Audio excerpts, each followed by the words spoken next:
Oi, meninos! A aula de hoje vai ser sobre o Halloween. O Halloween é uma festa de origem norte-americana, tá?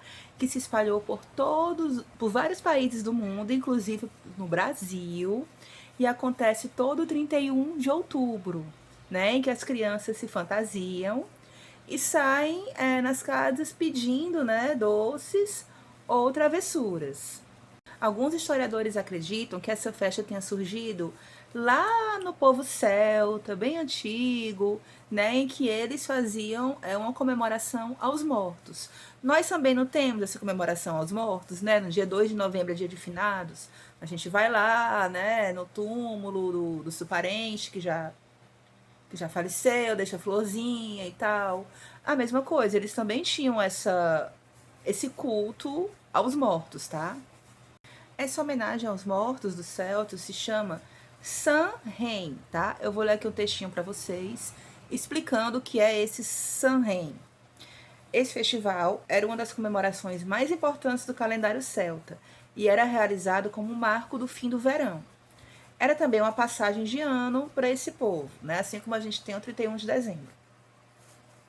O Samhain também tinha um significado, não sei se é assim que pronuncia, tá? Mas eu acho que é. Também tinha um significado místico, uma vez que os celtas acreditavam que durante o festival, que acontecia anualmente em 1º de novembro, as barreiras que separavam o mundo dos vivos e o mundo dos mortos deixavam de existir.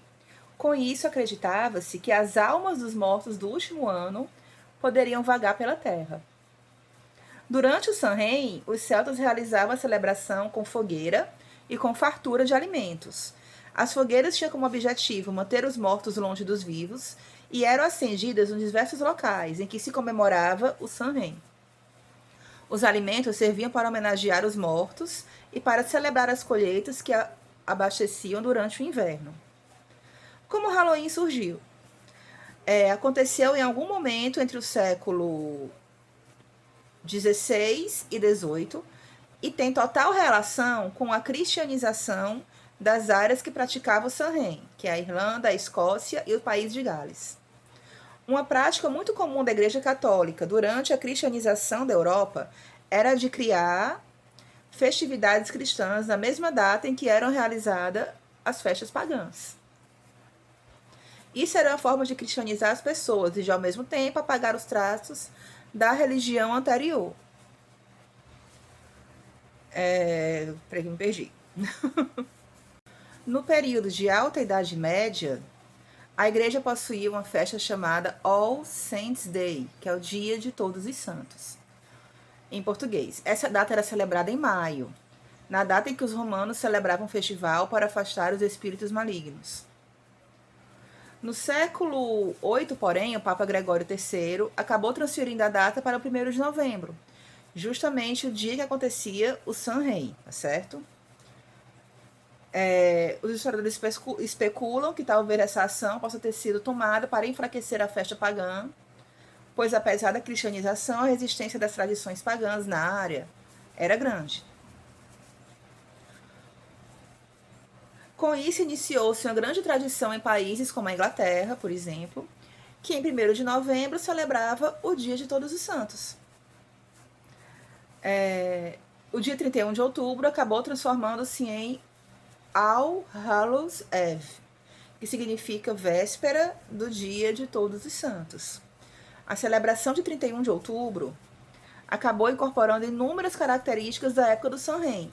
Assim, algumas associações podem ser feitas entre as práticas realizadas na festa pagã e a festa cristã. E daí, né, como a celebração dos mortos tem essa coisa mística de maquiagens macabras, fantasias macabras, de bruxa, de morcego, de vampiro, tudo que puxa pro lado do terror, tá bom? Um símbolo muito comum do Halloween é a abóbora, não é? A abóbora que eles chamam lá de Jack ou lanterna, né? Essas abóborazinhas que tem aqui é muito comum, tá? Existe uma lenda urbana em volta dessas abóboras. O que a lenda diz? De acordo com a lenda, um personagem chamado Jack fez um pacto com o diabo e depois de tê-lo enganado, como não era aceito nem no céu e nem no inferno, porque enganou o diabo, Jack recebeu do próprio diabo uma lanterna esculpida em um nabo, que é a abóbora, tá certo? Para que ele pudesse vagar pelo meio do mundo. Então, ele fez um pacto com o diabo, ele enganou o diabo, ele não cumpriu o pacto. Então, quando ele morreu, ele nem pôde entrar no inferno e nem pôde entrar no céu. Então, ele ficou vagando pela terra, né, com a lanterna dentro de uma abóbora para iluminar o caminho dele, né? A alma dele ficou vagando. Então, essa é a lenda urbana que se tem sobre essas abóboras, né, que você vê muito no Halloween americano, tá bom? As cores mais utilizadas no Halloween são o laranja, o preto e o roxo, tá? O laranja é a cor que traz vitalidade, energia e força. Acreditam que os espíritos se aproximam dos que estavam de laranja para sugar suas energias. O preto, cor predominante dos magos, bruxos, feiticeiros e sacerdotes do Mestre das Trevas. E o roxo simboliza a magia presente em toda a comemoração do Halloween, tá? E os símbolos mais característicos, como já falei, a abóbora, a bruxa, o morcego, a vassoura, o gato preto, tudo isso faz parte da magia do Halloween, tá bom? Porém, aqui no Brasil, né, apesar dele ter entrado, feito parte da nossa cultura, né, veio dos Estados Unidos, está fazendo parte da nossa cultura. A gente comemora também no dia 31 o dia do Saci Pererê, tá bom? Que é um símbolo do nosso folclore, o símbolo nacional, né, que representa também a magia, o mistério, um pouco de terror. Então, pra gente, o dia 31 é comemorado o dia do Saci, tá bom? E não o Halloween americano, tá certo? Então, essa é um trechinho, né, da explicação sobre o Halloween. Leiam o texto, que eu vou postar aqui no grupo para vocês, e façam atividade, tá certo? E alguém quer um balão? Eles voam. Então é isso, gente. Bons estudos. Qualquer dúvida vocês me procurem, tá certo?